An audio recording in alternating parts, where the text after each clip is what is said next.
வணக்கம் வியூவர்ஸ். இன்னைக்கு herbal tea எப்படி போடுறது அப்படிங்கிறத நம்ம பார்க்கலாம். புஷ்பம் அதை எப்படி பண்ணுறதுன்னு நமக்கு இப்போ சொல்லுவாங்க.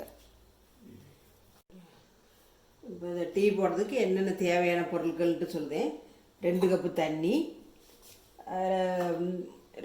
இஞ்சி, கொஞ்சம் இஞ்சி, 10-15 இலை துளசி, கருந்துளசி, அப்புறம் ஏலக்காய் பொடி பண்ணி வச்சுருக்கேன். இது தேயிலை 2 தேக்கரண்டி, சர்க்கரை நம்ம தேவைக்கேற்ப. அடுப்பு பற்ற வைக்கிறேன். பால் அடுப்பில் வைக்க போகிறேன். பால் அடுப்பில் வச்சுருக்கேன். அடுத்து டீக்கு தண்ணி வைக்க போகிறேன்.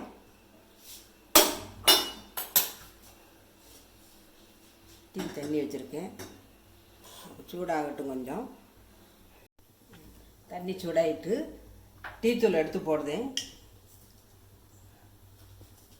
2, 3, 4, 5 தேக்கரண்டி. டீ கொதிச்சிருச்சு. சிம்மில்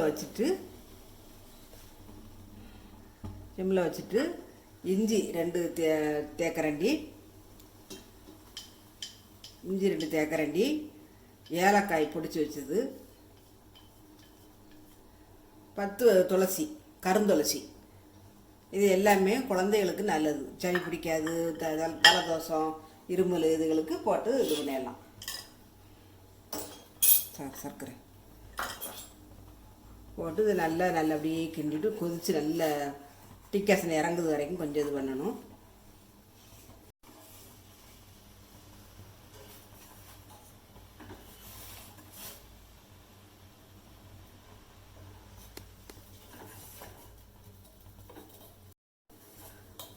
துளசி இதெல்லாம் இஞ்சி ஏலக்காய் இதெல்லாம் வெந்தாயிருச்சு. அதோட மனம் நமக்கு தெரியும். அது மனம் தெரிஞ்ச உடனே அந்த ஸ்டவ்வை ஆஃப் பண்ணிவிட்டு இங்கே பாலும் பொங்கிட்டு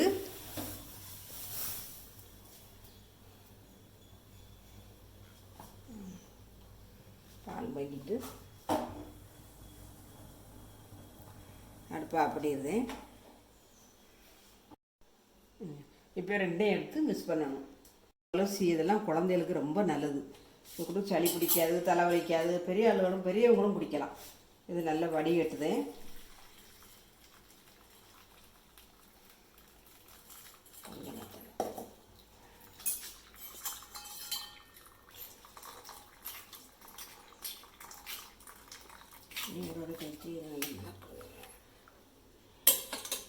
நல்ல வடிகட்டியாச்சு. இப்போ பால் தூக்கி அதில் மிக்ஸ் பண்ணுதேன். பால் தூக்கி அதில் மிக்ஸ் பண்ணியிருக்கேன். அதில் நாட்டு சர்க்கரையை போட்டு அதெல்லாம் கலக்கிக்கலாம். நாட்டு சர்க்கரை எல்லாருமே வைக்கலாம். குழந்தைகளுக்கு கொடுக்கலாம், பெரிய ஆளுகளுக்கு குடிக்கலாம். நாட்டு சர்க்கரை எவ்வளோ நல்லது. எல்லாமே அதில் கலந்து வச்சுருக்கேன். Tea ready. சுவையான herbal tea ready. Thanks for watching.